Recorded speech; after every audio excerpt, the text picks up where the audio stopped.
bas okuvaako mu kibuga Masaka n'eggwanga lyonna lyategedde embeera yagudde mu kibuga Masaka ekifo ekisingamu amasanyu ndowooza mu Uganda yonna nga bweri Club Ambiance yakutte omuliro ekiro ekikesezza olunaku olwaleero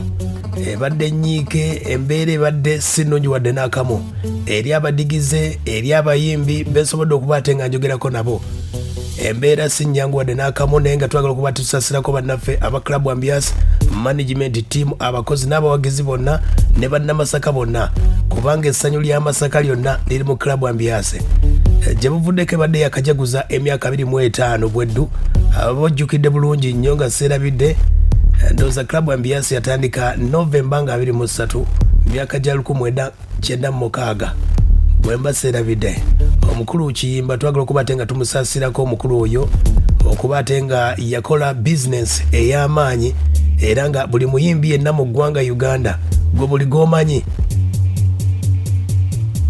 buli muyimbi yenna gomanyi mu Club Ambiance yali ayiseeko ey'e Masaka gye nkutegeeza yebadde ejaguza emyaka egyo naye kyennaku nnyo twagala okuba ate nga tubasaasirako abakozi mwenna kubanga nga bwe byazze embeera si nnyangu wadde n'akamu gwayiseeko mu Club yayiseeko ku Ambiance ekiro wakati wa ssaawa 7:89 embeera ebadde si nnyangu wadde n'akamu ezimu ku club ezisinga mu ggwanga Uganda ne East Africa ezimu ku club ezibadde zisinga sound ey'omulembe bw'oba owuliriza ku sound ey'omulembe kuba omusajja ono mukulu kiyimba y'omu ku basajja abasinga okuba tebatuusa ebyuma abajjukira abamanyi edduuka lya Lions eryo y'omu ku basajja abasinga okumanya sound kati manya nti Club Ambiance y'emu ku ebadde esinga sound bw'aba bass bw'eba ebadde etya amataala kati goyiza okuba oli kyotera oli mutukula oli mubende waliwo ettaala ebadde ekuba ekiro nga gy'olaba ebadde eva ku Ambiance yeeyo nno Club Ambiance yakutte omuliro embeera nga bwesonda okuba ate nga etambula twogeddeko n'abantu ab'enjawulo ne batubuulira embeera naye nga tukoledde egguliro lino omukulu Kimba badde tannatuuka n'abakulira babadde tebannatuuka naye nga sobodde okuba tetufunako abamu ku bawagizi abadigize n'abamu ku bakozi abanyoleddwa ennyo mu mbeera nga bagamba embeera si nnyangu wadde n'akamu bw'oba otunudde Club Ambiance akadde kano kibuga Masaka enkulaakulana badde yeeyongedde ku bitundu ebirinaanyeewo ebizimbe bingi nnyo bibadde bizze olwa Club Ambiance abantu bangi nnyo emirimu embeera ebadde ekyuse nga bw'olaba enkulaakulana bweze kutegeezeza Ambiance myaka gya 1996 we yatandikira weebaaka omukulu Kimba waba akunyumiza emboozi ye agamba nti embeera tali nnyangu ng'agitandika we yatandikira endongo ngenda kubulirako omukulu engeri we yatandikamu Ambiance eyo osobola okuba ate ng'okimanya naye ng'embeera nga bwebadde Club Ambiance mu kibuga Masaka embeera tebadde nnyangu naye ebadde bweti kubamu kubakolera ku Ambiance abatutegeezezzaako batubuulidde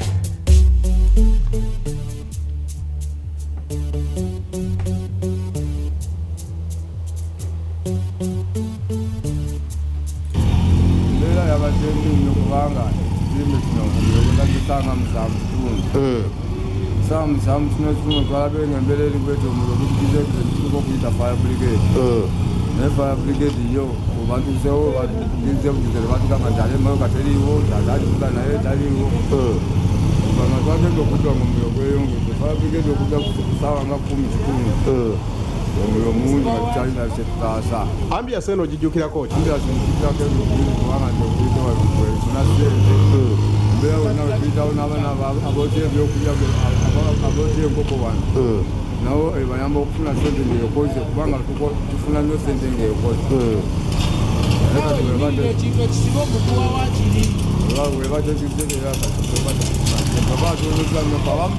yembeera bwebadde wali ku Club Ambiance kutegeezezza nti abamu ku bawagizi abadigize abakulu batutegeezeza okola wano okola biki ngamba unsambela mirimu bwekityo naye nga competition isiga nti kuba okusinza system ey'omulamuzi gye yali atadde eteekawo okuva ku transformer na transformer yaayo kudda munda wali ebweru system bwetuukire etwere ku muntu yonna namu bulungi enaku zino naye kati mundawo sisuubira nti kirabu bwetakunze siga nti mundu yanywedde nasulako abiriiti kaki timundekutte muliro wayinza okuba waliwo kipanze ayinza okubawo omupango competition eyinza okuba competition Masaka Masaka byo biri naye nga gwe Ambiance eno gijjukirako ki nga nze kimanyi nga nze yayambye abantu Masaka wano abakozi nga ffe alina abakozi bangi bayambye abawa emirimu Ambiance kyekifuuka ekisinga Masaka City kubanga kyanjawulo kitegedde omukulu ye ategeezezza nti mpalana za ttima z'ekibuga Masaka oba oliawo ze zireetedde embeera okugwawo okutegeezezza nfunye abantu bangi nnyo ono bamuyita omukulu ono bamuyita abamumanyi mu kibuga Masaka bamuyita Adadi ye Bukenya Adadi yeyita DJ Black ku Ambiance awo atubulidde embeera nga bwebadde agambye ensonga yagamba si masannyalaze wayinza okuba ow'ettima eyasobodde okuba ate ng'akikola oba oliawo tunyolole ne taata okunyola okw'amaanyi kuba wano wewaka waka ate muganda wange ate mukwano gwange naye nyolodda nnyo okunyola okw'amaanyi ninga afiiriddwa omwana kituufu nze kennyini kuba wano wenkola era wensinziira ogenda mu tawuni okujoga abaki abatuuze bange naye Ambiance eno nze nganze abakola ebintu bino kuba twabeerangawo kyona misana nimukama wange kiyimba akimanyi baŋŋambye masannyalaze naye nze mpakanyizaamu nze mpakanyamu ogamba ki olw'ensonga singa amasannyalaze ago galituukidde wali stabilizer negakwata ate omuliro teguvudde mu stabilizer guvuddewo omuliro saidi zeno mu kiyungu gyeguvudde kuba ababodaboda bonna bakola ki era omukka gyegutandikidde okujja wa mu kiyungu omukka gyegutandikidde okujja mu kiyungu era ababodaboda batuyambye nnyo okuba amasimu ababodaboda bakubedde emada yibula nga bakwata kitegeera embeera nga bweri ku Club Ambiance omukulu ono agamba nti abakikoze mulimba nnyo naye nga tewakyali kyuma wadde nakimu tewali muzindaalo newebeera waya wulira nze nganze simanyi bagubudde mu stabilizer ogenda wa naye nakikoze katonda musasire amusasule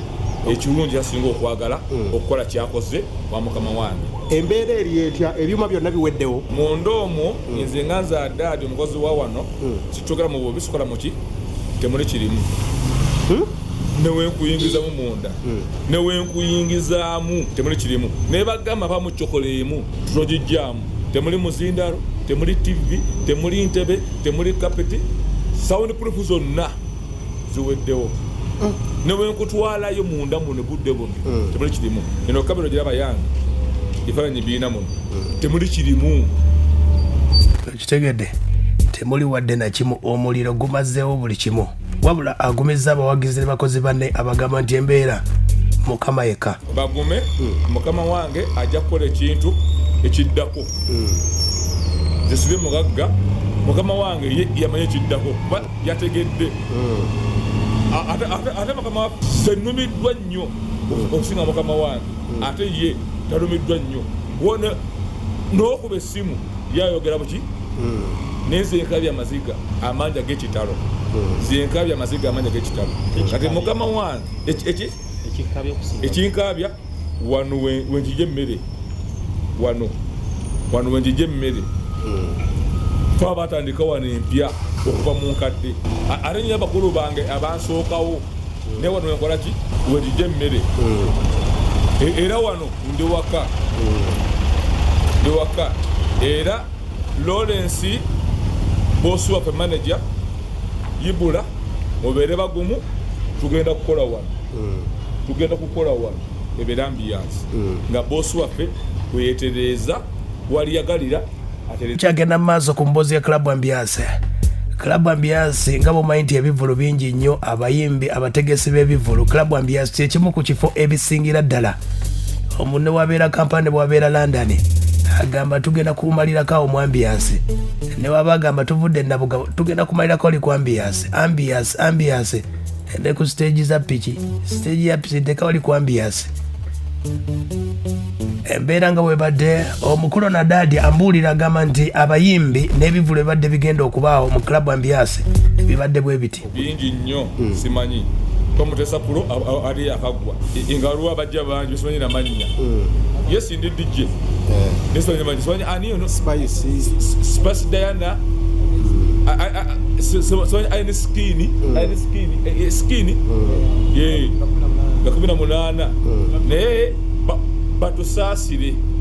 batusonyiwe wasiffe abokyezaawo batusaasire katonda yaleese yakuwa era yakola ki osigadde gwane DJ Black wa Club Ambiance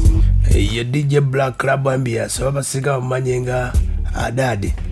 agamba nti embeera yonna wayogeredde ebigambo ebyo abamu babadde bagamba nti oba abadde ki abategeeza nti ye si mulalu wadde n'akamu abyogedde olw'ensonga nti embeera wajja ekyokulya adadi okuzikiza nekugamba mutemuli mazzi neddeyo ate inone amazzi egenda okudda nga amazzi gakoze enyumba eweddewo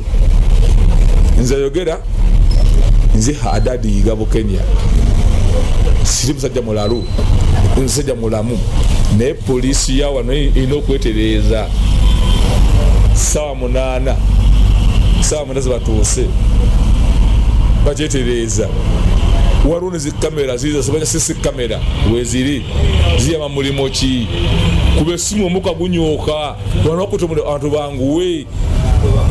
bakole naye tebalina mulamwa mukama waffe kiyimba yalina tutubuulira ekyokuzzaako kuba ye mugagga fe tuli basajja baki fe tubakozi be embeera yeeyo nno bwesobodde okuba ate ng'etambula kutegeezezza nti n'ababodaboda abakolera ku Club Ambiance abamu babaddewo ku mbeera ng'egwawo boogedde bwe bati kati nganze nayise wano kusaawa musanvu ngambye watera okubeerawo security light nga zaaka naye gu tizaabaddeko wadde okubeerako light naaka kitegeeza omuliro gwagenza okukwata wabaddewo ekigenderere kino tekigenda bakusangamu abavuzi ba boda kyatukozesa bavuzi ba boda fekka n'abatuuze bonna kyabakozesa kubafutinibadde tukolera wano amanya bampita kugolola Moses kolya kusere kitovu ku muziki poliisi eno nezikiza ddala Ambiance olwokunali okubeera ka security light wabweru ate nayise saa musanvu okay MC Tone embeera ebadde etya wano ku Club Ambiance embeera yo zabadde ssaawa nga 8 ne tutamanya muliro we gwavudde wabula twatandise okulaba kirabu ng'eyaka omuliro awo nga bw'omanya ebintu byaffe ebya Uganda bakubidde fire brigade eruddewo okutuuka kirabu eggwawo naye nga naffe ngaffe tetuyinza kulimba nti oba omuliro gwavuddeko ekino oba kwekino wabula yo nga poliisi n'obukugu bwayo yerina okukola ekisobokera ddala okunoonyereza tutegeere omuliro gwavudde ku ki naye nga banaye nze nga MC Tone ntuusa okusaasira kwange eri Club Ambiance manager n'abakozi Ambiance eno gijjukirako ki Ambiance nze nga nze kyenjijjukirako Ambiance ebadde kirabu ebadde edigiza abantu kwegamba asobola okubeerawo ng'olina stress zo n'ogamba naye leero kangendeko mu Ambiance ne bakuggyako stress naye okitegedde embeera yeeyo Club Ambiance katubasabire omwogezi wa poliisi mu kibuga Masaka Greater Masaka twogeddeko naye okutubuulira ku mbeera eno poliisi yo nga weekoze okunoonyereza kwe yakakolawo atugambye bw'ati bwe tubadde twogerako naye Polisi yaffe y'e Masaka ebakanye n'omulimu gw'okunoonyereza ku ki ekyaviiriddeko omuliro ogwakutte Ambiance discotheque Masaka nga kino kifo ekisanyukirwamu mu kibuga Masaka, era nga ku kye twakazuulawo bintu bingi bitokomose, naye tugezezaako nga bwe tusobola okulaba nga tusevinga ebintu ebyo, era mu process eno tewali muntu n'omu akoseddwa, era kisuubirwa era kiwanuuzibwa nti ku kye twakazuulako bintu bino omuliro guno gwakutte gwavudde ku masannyalaze agavuddeko omuliro guno. Polisi yaffe enzinyamooto esobodde okutuukira mu budde nekiba nga kisobodde okusevingako ku bintu ate ebyandiyonoonese singa bobadde tebazze mu budde. Polisi yabadde ekulembeddwamu DPC ne ttiimu y'abaana abazinyamooto, era enkola bagikozeko bulungi, era alipoota tujja kuba tuvaayo nayo ddala ki ekyaviiriddeko omuliro guno. Kitegedde kati z'ensonga ezo poliisi bwetegeezezza final report mujja girinda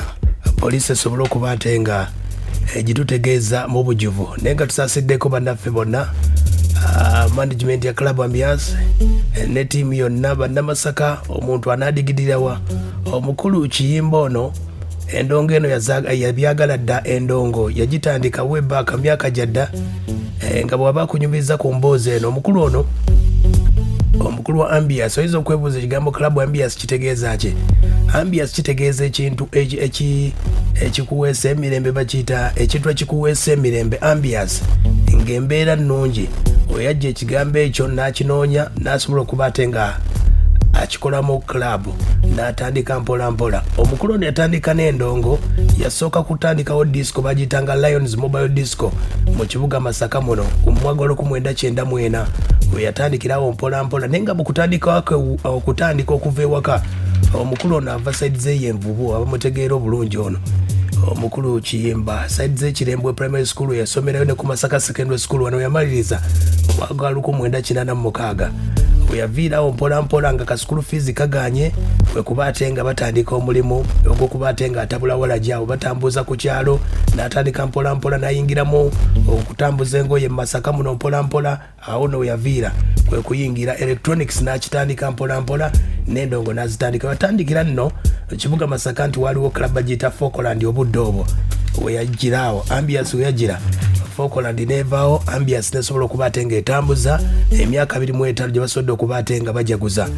Abajjukira Club Ambiance mwagwa 2008 basobola okuba ate nga bagiddaabiriza, mwagwa 2010 ne bagigulawo Club Ambiance empya eyo abagitegeera obulungi. Era omukulu okuba nti essanyu lyali lingi nnyo okuba ate nga omukulu ono Kimba agabanyizaako bannamasaka bannayuganda essanyu, yasobola okuba ate nga agulawo Club Ambiance emiti yana 2012 ne mu kibuga Kampala 2014 eyebukesa awo neggulwawo, naye nga okusomozebwa kwali kungi nnyo ng'agitandika mu Kampala. KCC yamutawaanya nnyo,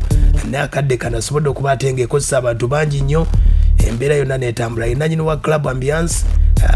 ne Ambiance Distillers abakola kawala jako ne Ambiance Tree abalaba emiti egyo omukulu w'eklub wa Ambiance yagikola, yalina ne gye bayita Lions Electronics etuusa emizindaalo ebyuma byonna. Katumusabire omukulu oyo Kimbo wa Ambiance embeera esobola okuba ate nga abadigize abakozi mwenna twagala okuba ate nga tubasansirako mu mbeera yonna nga bwesobodde okuba ate embeera sennyangu wadde n'akamu ku lw'ensonga nti system yonna egenda kuddamu okuba ate nga bagitereeza buto, naye nga embeera eyo tubagaliza okuba ate nga embeera eyo mugiyitamu mu mbeera nga bwe